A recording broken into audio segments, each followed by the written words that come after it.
SI मात्र coulomb का, SI मात्र कूलाम, करेक्ट, इसको याद रखो।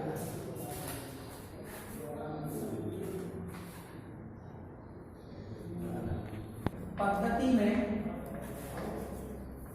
आवेश का मात्रक, आवेश का मात्रक इलेक्ट्रो स्टैटिक इकाई होता है, इलेक्ट्रोस्टैटिक इकाई होता है। ये दोनों यूनिट है, तो बच्चों याद रखना है कि विद्युत आवेश का जो एसआई यूनिट होता है बेसिकली हम सबसे ज्यादा यूज करते हैं कूलाम, और सीजीएस पद्धति यानी सेंटीग्राम सेकंड सिस्टम्स, यानी सीजीएस पद्धति में जो आवेश का मात्रक होता है उसको इलेक्ट्रोस्टैटिक इकाई कहते हैं। क्या कहते हैं? इलेक्ट्रोस्टैटिक इकाई। हालांकि ये वाला यूनिट हम काम में नहीं लेते, सबसे ज्यादा जो काम में लेने वाला यूनिट है आपका कौन सा है? कूलाम, यानी आवेश को हम ज्यादातर किसमें लेंगे? कूलाम में लेंगे। माइक्रो कूलाम में कितने कूलाम होते हैं? तो माइक्रो जो होता है वो 10⁻⁻⁶ यानी 10⁻⁻⁶ कूलाम। ठीक है, तो आपको याद रखना है एक माइक्रो कूलाम में कितने कूलाम होते हैं? 10⁻⁶ कूलाम। एक नैनो कूलाम में कितने कूलाम होते हैं? तो 10⁻⁹ कूलाम। एक पिको कूलाम में कितने कूलाम होते हैं? 10⁻12 कूलाम। ये आपको कुछ छोटे छोटे फंडामेंटल प्रोसेस हैं जो कि अच्छे से याद रखना है। ओके, एक माइक्रो कूलाम में 10⁻⁻⁶ कूलाम, एक नैनो कूलाम में 10⁻⁹ कूलाम, और एक पिको, पिको पढ़ते हैं पिको, तो एक पिको कूलाम में कितने होते हैं? 10⁻12 कूलाम।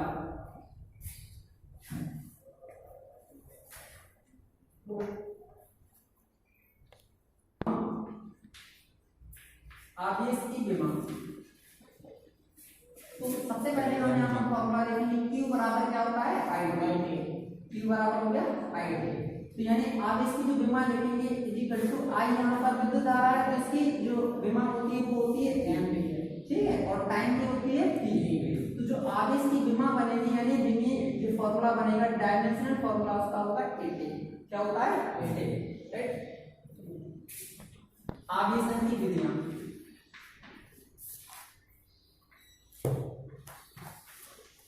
आवेशन की विधियां, मेथड्स ऑफ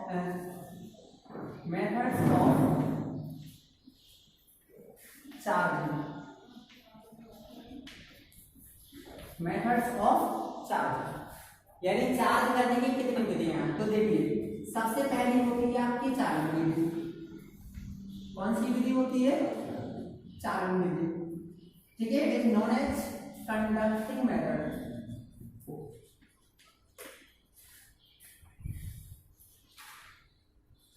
राइट है, कौन सा है? Conducting method. सेकेंड देखिए प्रेरण विधि,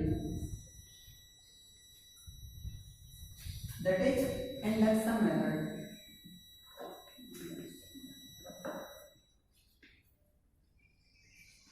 एंड थर्ड वन इज घर्षण विधि।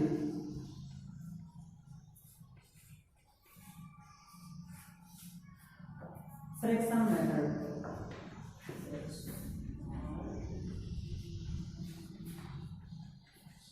राइट, इसको हेल्प कर ले पहले, तीनों का मैं अलग करके चालन विधि। चालन विधि में क्या होता है? जैसे मैंने कहा मेरे पास एक क्या है, कोई चालक A है और मेरे पास एक चालक B है। ये दो चालक मैंने साथ साथ रख लिए, जो कि जी मेरा आवेशित चालक होगा। कैसा होगा? दैट इज चार्जेबल,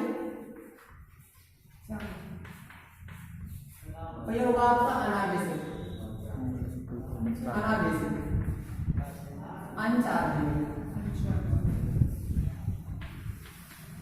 राइट, तो मैं दो आपके पास कंडक्टर ले रहा हूं, ठीक है, first is A and second is B, और दोनों को मैंने क्या कर दिया? बिल्कुल कनेक्ट कर दिया, और मैंने कहा इस पर चार्ज चार्ज कैसा है? पॉजिटिव चार्ज है। हाँ, कैसा चार्ज है? दैट इज ठीक है, इलेक्ट्रोस्टैटिक पॉजिटिव चार्ज। इस पर ध्यान आगे से मैंने इसके संपर्क में इसको रख दिया। तुझे क्या है? चालन। चालन का मतलब होता है चलना। चलेगा कब? जब दो चीजें बिल्कुल कनेक्ट हो जाएगी तो एक से दूसरी में चलना शुरू हो जाएगा, दैट इज कंडक्टिंग। ठीक है, तो अगर इस पर ध्यान आगे से तुझे आगे से इस पर चलना शुरू हो जाएगा। ठीक है, तो ये जो प्रोसेस होता है ये प्रोसेस हमारा कहलाता है कौन सा विधि? चालन।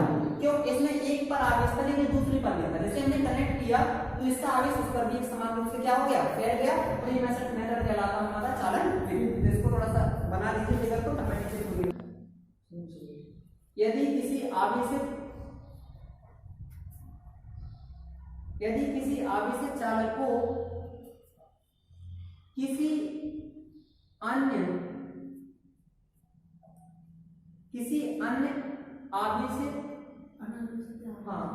अन्य आवेश रहित बिंदु या अनावेशित बिंदु, बात एक ही है, किसी अन्य अनावेशित चालक से स्पर्श कराएं,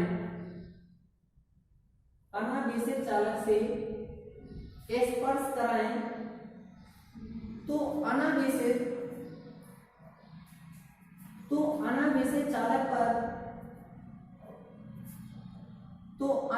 चालक पर भी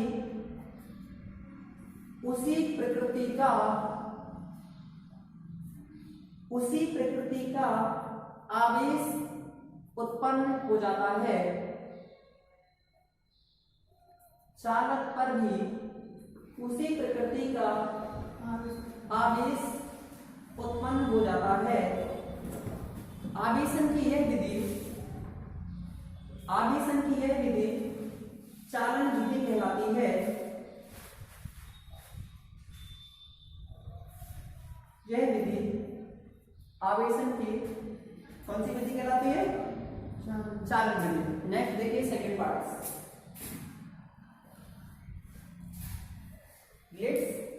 इसको प्रेरण विधि।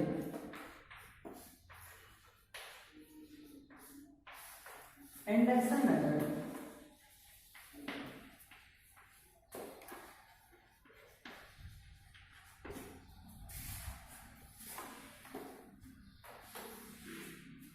बट एक बात आपको बहुत अच्छे से याद रखना है कि whenever let any tool आपके पास बॉडी है, that is first A and second B, तो सबसे पहले बात समझना है कि दोनों ही आपके पास चालक हैं जो एक पृथ्वी से कनेक्टेड नहीं है। तो मैं यहाँ पर नहीं बना रहा हूँ, वैसे आपको उसमें भी ये याद रखना है, नीचे से आप कोई इंसुलेटर्स कोई ऐसा लगा देते हैं जिससे कि कनेक्टेड ना हो अर्थ से, क्योंकि अर्थ से अगर कनेक्टेड होगा तो इसका जो आवेश है वो कहाँ चला जाएगा? पृथ्वी पर चला जाएगा। इसलिए आपको क्या करना है, यहाँ पर कोई अचानक लगा देना, दैट इज इंसुलेटर्स। क्योंकि अगर ये चीज लगा देंगे तो इसका जो आवेश है उसकी मात्रा हमारी एक कंजर्वेटिव रहेगी, दैट मींस ये संरक्षित रहेगा, मतलब बर्बाद नहीं होगी, ये धरती में चली जाएगी। तो इसके लिए क्या करना है, हमें इंसुलेटर्स को लगा देना है कि नीचे जमीन में आवेश नहीं जाना चाहिए, मतलब ठीक है। तो इस पर हम क्या करते हैं कि मेरा थोड़ा सा अलग है प्रेरण, ठीक है। इंडक्शन मतलब ये इंड्यूस करता है कि अगर हम इनको कुछ बातें कहें तो इनको बातें लग जाए तो उससे भी प्रभावित हो जाए एक टाइप से। तो कहने का मतलब ये कि अगर इस पर धन आवेश था पूरी बॉडी का, कैसा आवेश था? मुझे चार्जेबल रहेगा, कैसा रहेगा? चार्जेबल कंडक्टर है, राइट। और ये रहेगा अनचार्जेबल, हाँ कंडक्टर, राइट। तो देखिए सबसे पहले मैं क्या कर रहा हूँ, इस पर मेरे पास पॉजिटिव चार्ज है, यह पॉजिटिव चार्ज, पॉजिटिव चार्ज होना बॉडी ए, मतलब इस पर कैसा चार्ज है? पॉजिटिव। तो मैंने क्या काम किया कि जिस बॉडी पर धन आवेश था और इस बॉडी पर कोई आवेश नहीं था, तो मैंने इस गोली को क्या इसके पास लिया। तो धन आवेश के पास एक क्वालिटी होती है सबसे बड़ी, क्या क्वालिटी होती है? वो ये होती है कि धन आवेश हमेशा ऋण आवेश के पास अट्रैक्ट होता है, तो ऋण आवेश हमेशा धन आवेश, क्योंकि हमने कल पढ़ा था कि प्लस और माइनस हमेशा एक दूसरे को अट्रैक्ट करते हैं, mutually attraction to each other, यानी एक दूसरे को दोनों क्या करते हैं? आकर्षण करते हैं। देयरफॉर आपको याद रखना है कि अगर एक धन आवेश को ऋण आवेश को अट्रैक्ट करेगा, तो पता है क्योंकि मैंने कल यही बात समझाई थी कि अगर कोई बॉडी है तो उस पर नेट चार्ज 0 होता है, दैट मींस उतना ही उस पर प्लस होगा तो उतना ही माइनस होगा। तो अगर इस बॉडी पर कोई चार्ज नहीं है इसका मतलब ये नहीं कि चार्ज नहीं, चार्ज तो है लेकिन क्यों, व्हाई? क्योंकि जितना पॉजिटिव उतना नेगेटिव भी तो है। तो सोचो सबसे पहला मेन मकसद ये होगा कि अगर इस पर पॉजिटिव चार्ज है तो इस पर नेगेटिव चार्ज और पॉजिटिव दोनों है, बराबर लगता है। लेकिन इस पर अति से ज्यादा पॉजिटिव इसलिए पॉजिटिव दिख रहा है, इस पर नेगेटिव नहीं। ठीक है, तो क्या होता है कि इसकी जो ऋण आवेश होंगी वो सब इस साइड आ जाएंगे। किस साइड आ जाएंगे? इस साइड, क्योंकि ये ऋण आवेश प्लस साइड का आगे और धन आवेश जाके कहां हो जाएगा? दूसरे किनारे पर हो जाएगा। आ गया समझ में? क्योंकि धन आवेश एक दूसरे को हटाने की कोशिश करेंगे, ये भी धन आवेश है, इसका धन आवेश क्या होगा? जस्ट बाहर की ओर भागना शुरू कर देगा, तो जो ऋण आवेश है यहाँ पर हो जाएगा। तो जो इस पर आवेश आ गया लास्ट वाला, ये किसकी काटती का यही कंडीशन होती है। आपके पास संधारित होता है, इस प्लेस को क्यू आवेश देते हैं, इस पर प्लेट द्वारा माइनस क्यू आ जाएगा। राइट है? क्लियर हो गया? तो मतलब एक प्लेट पर क्या होगा? आवेश हम देते हैं, लेकिन दूसरी प्लेट पर आवेश आ जाता है, इसको पीरियड द्वारा कहते हैं कि पीरियड के कारण उस पर आवेश आ गया। तो पीरियड का मतलब होता है कि किसी एक बॉडी पर आवेश लेना है और एक बॉडी पर कोई आवेश नहीं होता, और जैसे इस बॉडी को हम उसके पास लाते हैं तो क्या होता है? धनावेश के कारण उसका ऋण आवेश इस तरफ अट्रैक्ट हो जाता है एंड इसका धनावेश जस्ट दूर खिसक जाता है। कहने का मतलब धन क्या करते हैं? एक दूसरे को हटाने की पूरी कोशिश करते हैं, दैट मींस इसका धनावेश जस्ट बाहर की ओर खिसकना शुरू कर देगा और एक प्रोसेस जो होता है वो कहलाता है इंडक्शन मेथड। राइट? तो इसको बनाना है, इसका हमने सेट किया। तो किसी आवेशित वस्तु को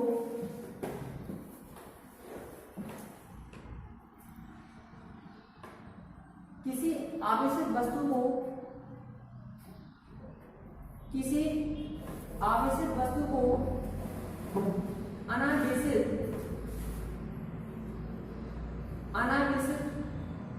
वस्तु के निकट रखने पर अनावेशित वस्तु के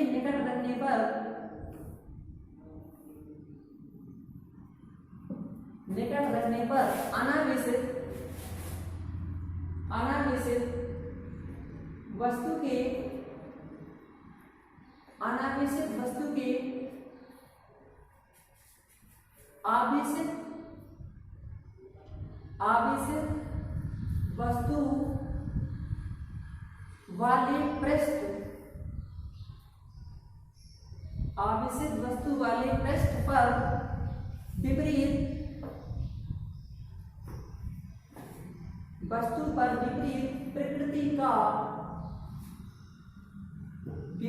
प्रकृति का आवेश पृष्ठ पर विपरीत प्रकृति का आवेश उत्पन्न हो जाता है। विपरीत प्रकृति का आवेश उत्पन्न हो जाता है।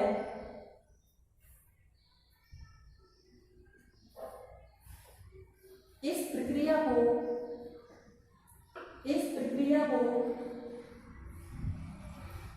प्रेरण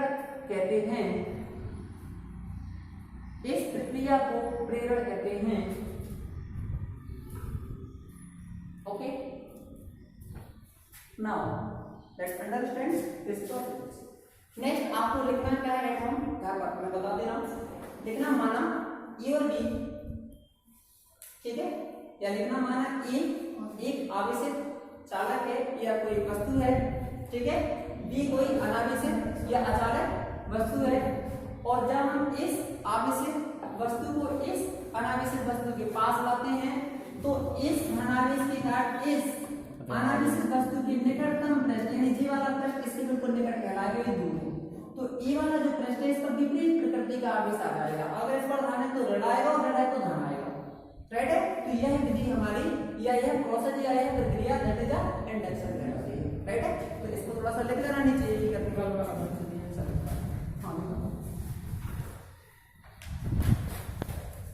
क्या होगा? कार्ड मैसेज पर आपका घर्षण की थी।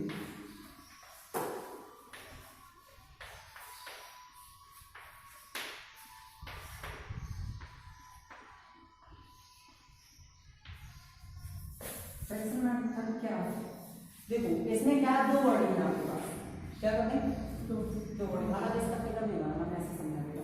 दो वर्ड को जो आप रगड़ते हैं या मैं सीधी सी बात करता हूँ कि अगर आप अच्छी ठंडी जो होती है, मैं आपको जाने की बात बता रहा हूँ, सर्दियों के मौसम में आपको सर्दी लगती है, आप अकेले अच्छा रगड़ते करते हैं, आप गर्मी का फील करते हैं और आपको एहसास होता है कि हम थोड़ा सा गर्म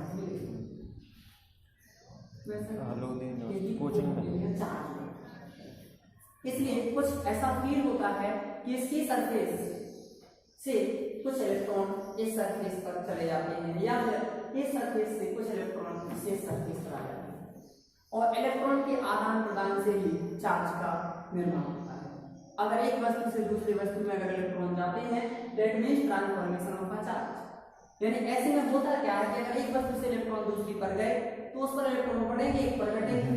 तो यही होता है घर्षण में। घर्षण का मतलब होता है शुद्ध भाषा में, पिछले साल हालांकि चैप्टर पढ़ा होगा तो घर्षण का बहुत बड़ा चैप्टर था, उसमें 3 प्रकार के घर्षण बताए जाते हैं, गतिज घर्षण, सीमांत घर्षण, स्थितिज घर्षण और घर्षण कोण पढ़ा होगा, प्रतिक्रिया पढ़ा होगा, मतलब बहुत सारा डिटेल था घर्षण चैप्टर के अंदर। यहाँ पर मात्र एक छोटी सी चीज है कि घर्षण क्या होता है। तो घर्षण क्या होता है कि एक वस्तु को दूसरी वस्तु के संपर्क से यानी जो प्रेस होते हैं ऐसे टकराते हैं तो रगड़ने से, ठीक है, क्या होता है इनके बीच इलेक्ट्रॉन का आदान प्रदान होता है और इस आदान प्रदान में इलेक्ट्रॉन एक जगह से दूसरी जगह स्थानांतरित हो जाते हैं। तो इस विधि को हम कहते हैं घर्षण विधि। ठीक, इसमें ज्यादा कुछ नहीं, बस सत्य समझ में है कि दो पृष्ठों को रगड़ते हैं जिसमें इलेक्ट्रॉन एक दूसरे में क्या हो जाते हैं, ट्रांसफर हो जाते हैं और इस विधि को हम घर्षण विधि कहते हैं। जब दो वस्तुओं को परस्पर रगड़ा जाता है, जब दो वस्तुओं को परस्पर रगड़ा जाता है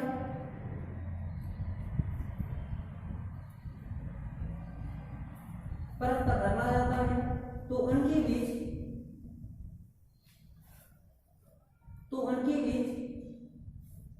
इलेक्ट्रॉनों के स्थानांतरण के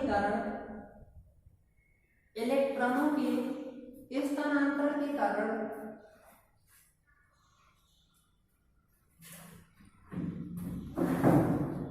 आवेश उत्पन्न हो जाता है, के कारण आवेश उत्पन्न हो जाता है। यह विधि घर्षण विधि कहलाती है। यह विधि घर्षण विधि कहलाती है।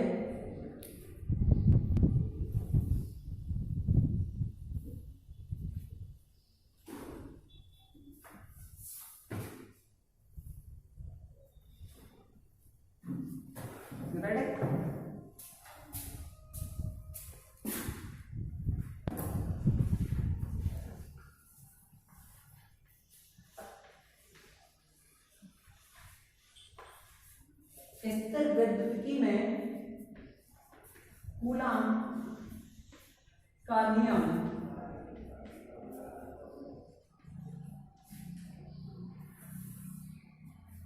इंग्लिश में कूलाम्स लॉ इन इलेक्ट्रोस्टैटिक्स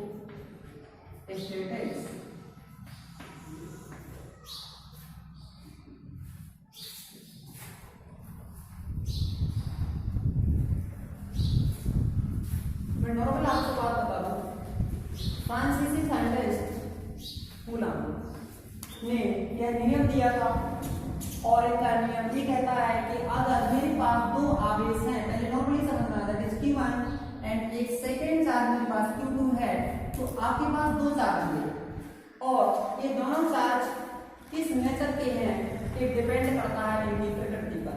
हो सकता है दोनों चार्ज पॉजिटिव पॉजिटिव यानी प्लस प्लस हो, या हो सकता है दोनों चार्ज नेगेटिव नेगेटिव हो, या हो सकता है दोनों अलग अलग हो।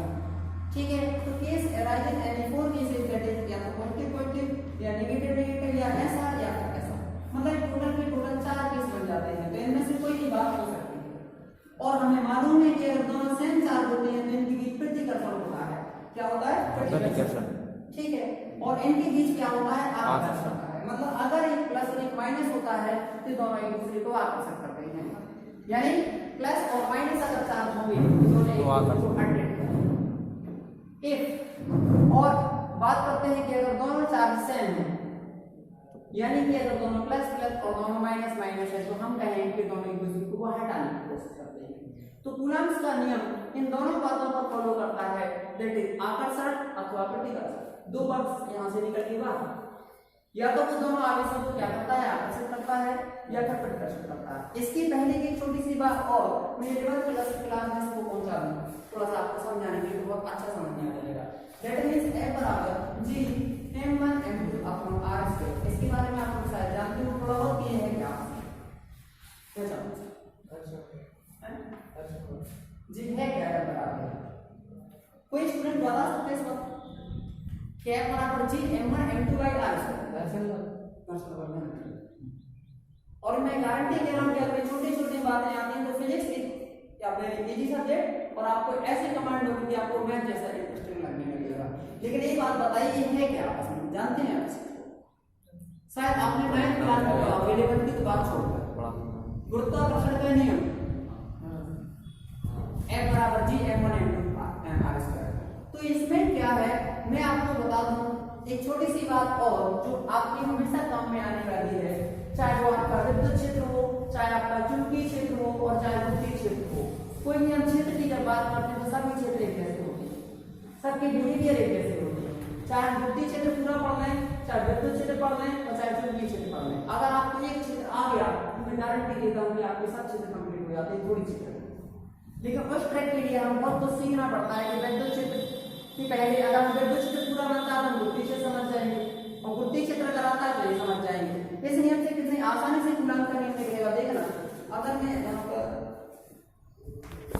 तो मैंने F को F ही लिख दिया, इक्वल टू लगा दिया, G की जगह मैंने Q डाल दिया, ठीक। M1 को मैं Q1 बोल दूं, M2 को मैं Q2 बोल दूं, डिवाइडेड r स्क्वायर कर दूं। और K अपने आप में कांस्टेंट होता है जिसको हम कहते हैं 1/4 pi and epsilon naught Q1 Q2 by r square, that is the Coulomb's law of electrostatics। तो आप समझिएगा कि ये नियम कहीं दूसरी जगह से नहीं आया है, ये आपका प्रकृति में जो मूल 4 वर्ग होते हैं पूरी नेचर के अंदर, उनके सिवाय फिजिक्स में कोई फोर्स नहीं होता। जिसमें आपने पढ़ा है पहला नंबर गुरुत्वाकर्षण बल, दूसरा चुंबकीय बल, तीसरा आपका प्रबलनात्मक बल, चौथा आपका छेदनात्मक बल। इन सभी बलों से पूरे बल आ जाते हैं, चाहे जो भी नेचर का बल। तो देखिए इससे कितनी आसानी से आपने ये रूल निकाल लिया। आपको बोलने की कभी जरूरत पड़ेगी नहीं, क्यों? क्योंकि मैं ये चीज जानता हूँ, इसलिए इससे आराम से जल्द बता सकता। ठीक है, अब इस रूल में उस रूल में बिल्कुल अंतर नहीं है, क्यों? क्योंकि मैंने डिफरेंस m की जगह q कर दिया, m की जगह सिर्फ q किया एंड g की जगह मैंने क्या बोला, k बोला। यहाँ g की कुछ वैल्यू होती थी शायद आपको याद हो, 6.67 गुणा 10⁻11 न्यूटन मीटर स्क्वायर प्रति किलोग्राम स्क्वायर। और यहाँ पर हम बात करते हैं तो इसकी कुछ वैल्यू होती है, दैट इज 9 गुणा 10⁻9 न्यूटन मीटर स्क्वायर प्रति किलोग्राम स्क्वायर। ठीक, तो जस्ट पूरा बिहेवियर लाइक सेम काम करता है। ठीक है, तो यहाँ पर रूल क्या था कि नहीं, ब्रह्मांड में अगर दो आपके पास बॉडी है तो दोनों बॉडी के बीच लगने वाला जो बल होता है वो दोनों द्रव्यमानों के गुणनफल के अनुपातिक होता था और उनकी जो दूरी है बीच की वो दूरी के वर्ग के अनुपातिक होता था। वही प्रोसेस जस्ट यहाँ हम अप्लाई करते हैं, राइट। तो इसको देखते हैं, तो देखिए इसमें क्या है, सबसे पहले मेरे पास एक आवेश Q1 है, एक आवेश Q2 और एक कुछ ना कुछ दूरी पर रखी है। कितनी दूरी पर? मान लो r। कितनी दूरी पर रखी? ये पॉइंट चार्ज है, पॉइंट चार्ज। अब मैं आपको पॉइंट चार्ज के बारे में थोड़ी सी कहानी और बता दूं। मान लीजिए आपके पास 800 मीटर लंबी एक सड़क, 800 मीटर लंबी सड़क बहुत बड़ी होती है और उसकी अगर हम कंपेयरिंग करें कि एक छोटी सी मारुति गाड़ी अगर उस रोड पर चल रही है तो उस 800 मीटर लंबी सड़क के लिए वो 800 मीटर लंबी सड़क को एज कंपेयर टू कार, अगर कार की तुलना में हम बात करते हैं तो बहुत बड़ी सड़क होती है और वो कार एक पॉइंट के समान बिहेव करेगी। जैसे मैं अगर बात करूं कि यहाँ से लेकर मान लीजिए ठीक है, दैट इज 800 km और यहाँ पर अगर हम बात करते हैं इतनी सी छोटी की बॉडी की बात, तो चेक कर लीजिएगा कि जो बॉडी है इस रोड की तुलना में ना दिखा, तो इस हम कार को क्या कह सकते हैं? इस कार को हम ये कह सकते हैं कि समझ लीजिए मात्र पॉइंट है, इसको हम क्या बोलेंगे? मात्र केंद्र, यानी कि हमारा समझ लीजिए बिल्कुल द्रव्यमान केंद्र हो गया, मान के चलिए बिल्कुल सेंटर पॉइंट। इसी प्रकार से हम बिंदु आवेश कहते हैं। क्या कहते हैं? बिंदु आवेश। ये आवेश आपको बिल्कुल जस्ट बिंदु की तरह काम करेगा, राइट। कई बार समझ में आ गई, ठीक है। कि आपका रोड अगर कार से देखे तो तय होना पड़ा, तो इसकी तुलना में जो कार जो होती है आपका बिंदु की तरह काम करता है, इसलिए हम क्या कहते हैं, बिंदु या बिंदु आवेश। जिस तरीके से बहुत बड़ा आवेश नहीं लेना है हमको, जिस तरह एक छोटे से आवेश के लिए सर एक छोटा सा आवेश लेना जिसको हम क्या बोलते हैं, बिंदु आवेश। लिखा रहता है किताब में बिंदु आवेश, पॉइंट चार्ज, क्योंकि बिंदु आवेश देते हैं। ऐसा नहीं बहुत बड़ा सा आवेश नहीं, ऐसा कुछ नहीं। अगर और डीप पढ़ते हैं तो छोटा सा आवेश, ये भी छोटा सा आवेश। और कितनी दूरी पर रखा है, 7 मीटर। अब सोचो मैंने यहाँ पर बताया था कि अगर दोनों दाने या दोनों ऋण हैं या प्लस माइनस है या माइनस है, इनके बीच एक बात तो लगा रहा हूँ। मान लो अगर दोनों प्लस के हैं तो बाहर हटाने वाला होगा और ये अलग अलग बिंदु करने वाला, लेकिन बल होगा। अब वो बल कैसा है, डिपेंड ऑन नेचर, इनकी प्रकृति पर निर्भर करता है कि आवेश कैसे हैं। जैसे आवेश होंगे वैसे इनका बल, या तो वो आपस में वाला या फिर राइट। तो जो बल होता है वो क्या होता है, इन दोनों के गुणनफल के अनुपाती होता है। तो देखो ये F हो गया और ये बल जो है इन दोनों के क्या होगा, गुणनफल करना है मैंने आवेशों का, Q1 Q2। दोनों का आवेशों का क्या कर दिया मैंने, यानी Q1 और Q2 का गुणा कर दो और जितना गुणा आ जाए उसकी अनुपाती करना है किसको, बल को। और ये हो गया समीकरण नंबर n। और जो बल है इस बीच की दूरी, कितने है बीच की दूरी, r। इस दूरी के वर्ग की क्या होता है, इक्वेशन नंबर 2, राइट। तो आप थोड़ा सा लिख लेते हैं इसको, ठीक है। दो स्थिर बिंदु आवेशों के बीच, दो स्थिर बिंदु आवेशों के बीच लगने वाला आकर्षण, दो स्थिर बिंदु आवेशों के बीच लगने वाला आकर्षण अथवा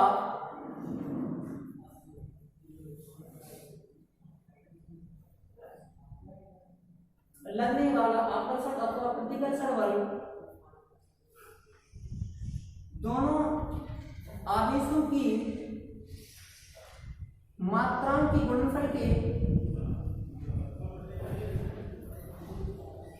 दोनों आवेशों की मात्राओं की गुणनफल के अनुक्रमानुपाती,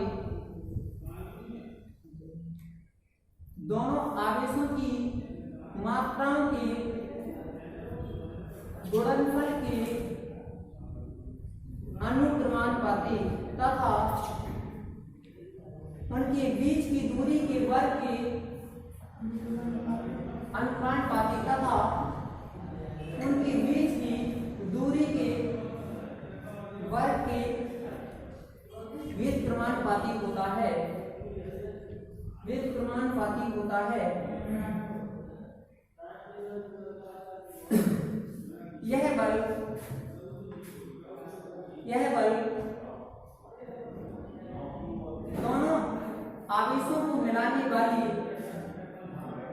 यह बल दोनों आवेशों को मिलाने वाली रेखा के अनुदिश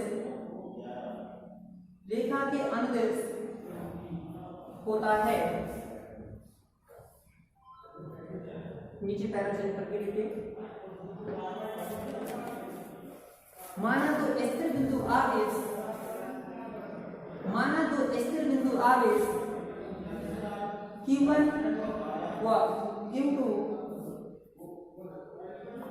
Q1 व Q2 एक दूसरे से r दूरी पर स्थित हैं, एक दूसरे से r दूरी पर स्थित हैं।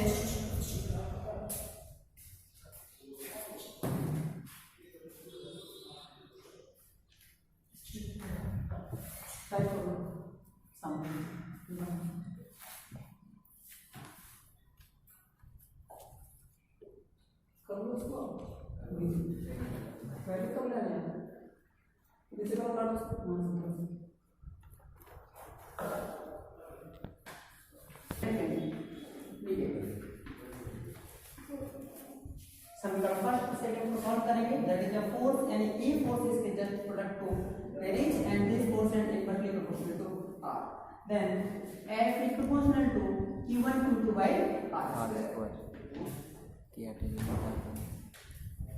Here F equal to, here इसको हटाने के लिए हम क्या लिखेंगे, वेरिएज यानी constant, then Q1 Q2 by R square। Here यानी जहां लिख लेना है तुमको कि VA, ठीक है, कांस्टेंट। यानी हो गया आपका Q। ठीक, लिख देना त्रिभुजों द्वारा K की जो वैल्यू होती है K बराबर आपको मिलेगा 1/4 पाई एप्सिलॉन 0। ठीक, तो इसको यहाँ रखेंगे, इसकी वैल्यू आप लिख देते हैं न्यूटन मीटर स्क्वायर प्रति कूलम को सी लिख देते हैं कूलम स्क्वायर। तो यहाँ पर नया फॉर्मूला बनेगा F बराबर 1/4 पाई एप्सिलॉन 0 और यहाँ पर आ जाएगा Q1 पाई r स्क्वायर। लेकिन याद रखना एक छोटी सी बात और फॉर्मूला बना है, ये फॉर्मूला सिर्फ कहाँ तक ले रहा है, ये फॉर्मूला सिर्फ निर्वात या वेक्टर के लिए ले रहे हैं, निर्वात अथवा y के लिए, निर्वात अथवा y के लिए। राइट, इसको नोट कर लें, फिर आप आपके लिए